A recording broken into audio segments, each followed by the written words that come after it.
Assalamualaikum warahmatullahi wabarakatuh. Nama saya Zidni Kamlatal Atlia, NIM 200274087.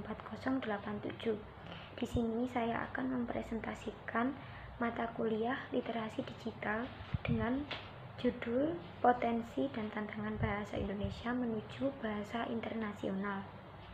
Seiring berjalannya waktu, bahasa Indonesia layak menjadi bahasa internasional dengan berkembangnya pelaku bisnis yang berkunjung ke Indonesia. Tepatnya Korea Selatan, yang sekarang cenderung minat untuk mempelajari bahasa kita, bahasa Indonesia. Tetapi, hal ini terdapat berbagai hambatan dalam menjalani pembelajaran. Oleh karena itu, diperlukan adanya pembenahan tata bahasa dan membuat software guna memudahkan penutur asing yang sedang mempelajari bahasa Indonesia. Saat ini ada 3 universitas di Korea Selatan yang sedang belajar bahasa Indonesia. Saat ini ada 3 universitas di Korea yang telah membuka jurusan yang berkaitan dengan bahasa Melayu Indonesia. Selain itu, Korea Selatan terdapat beberapa institusi swasta yang menyelenggarakan pengajaran bahasa Indonesia kepada orang Korea, khususnya di ibu kota Seoul.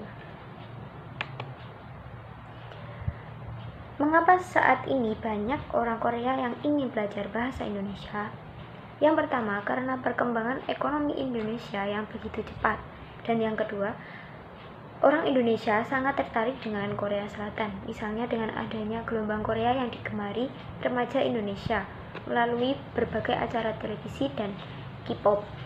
Seiring dengan perkembangan ekonomi, turis Indonesia yang datang ke Korea Selatan pun sangat meningkat dengan tajam. Potensi bahasa Indonesia menuju bahasa internasional. Indonesia mempunyai 2 keunggulan. Yang pertama, aksara Latin, yang kedua, tata bahasa. Aksara Latin, penggunaannya luar biasa karena sangat efisien. Dan yang kedua, tata bahasa. Terasa sangat mudah karena tidak mengenal jenis kelamin, jumlah, kasus, waktu atau kala, dan tingkat tutur atau speech level. Dalam menjalani semua ini, penutur Korea juga mengalami hambatan yang dihadapinya dalam mempelajari bahasa Indonesia. Hambatan tersebut ada 4, tantangan fonologi, morfologi, segi sintaksis, dan tantangan semantik. Yang pertama, tantangan fonologi, yaitu menjelaskan bahwa dari segi tekanan dan temporal, penutur Korea menekan bagian yang tidak perlu diucapkan. Selain itu, terdapat beberapa bunyi yang agak sulit diucapkan oleh penutur Korea, karena bunyi tersebut tidak ada dalam bahasa Korea. Yang kedua, tantangan morfologi, penggunaan bentukan kata yang masih belum konsisten. Penulis diajari kaidah tata bahasa Indonesia seperti bentukan kata yang berasal dari awalan ber ke an.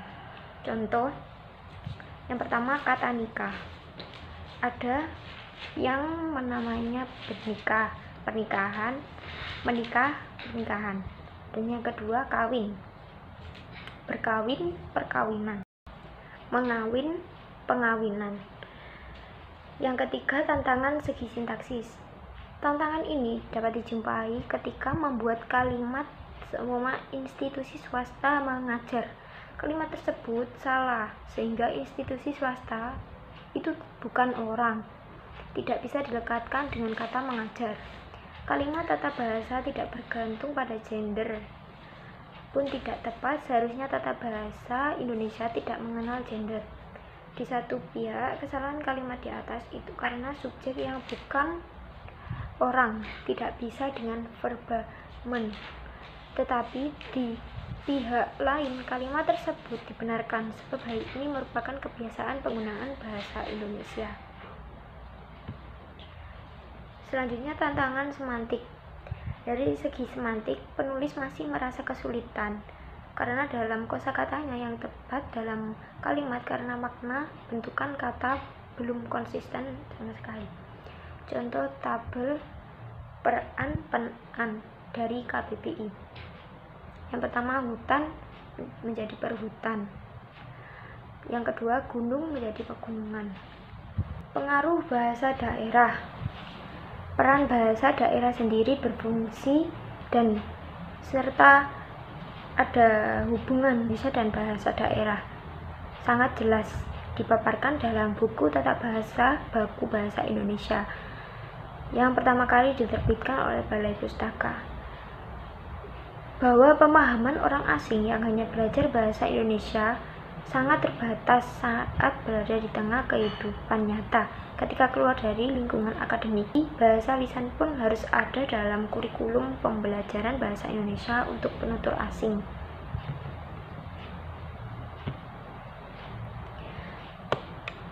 Penulis sebagai penutur asing bahasa Indonesia menyarankan yang pertama, menatasaskan kaidah tata bahasa dengan cara meneruskan penerbitan buku Lentera Indonesia, menciptakan tabel penggunaan imbuhan sesuai kebiasaan orang Indonesia, menciptakan software yang dapat mengoreksi tulisan secara otomatis.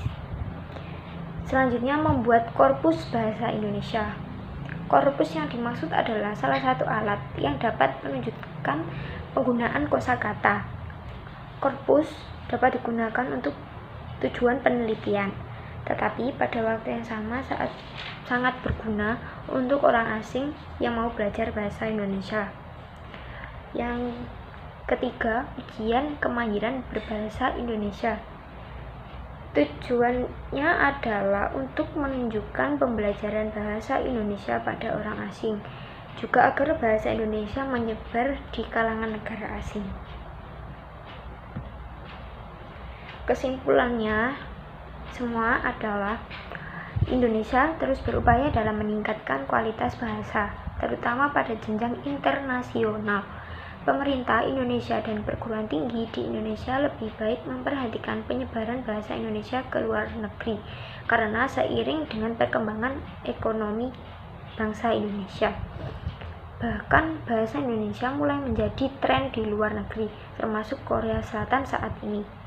Yang dapat diperbaiki adalah agar penutur asing dapat lebih mudah mempelajari bahasa Indonesia dengan memperbaiki tata bahasa yang belum taat asasnya, khususnya pembentukan kata imbuhan dan kurangnya infrastruktur untuk belajar bahasa Indonesia. Para ahli bahasa tentunya bisa menghadapi tantangan seluruhnya. Demikian yang bisa saya sampaikan, kurang lebihnya mohon maaf. Wabillahi taufiq wal hidayah. Wassalamualaikum warahmatullahi wabarakatuh.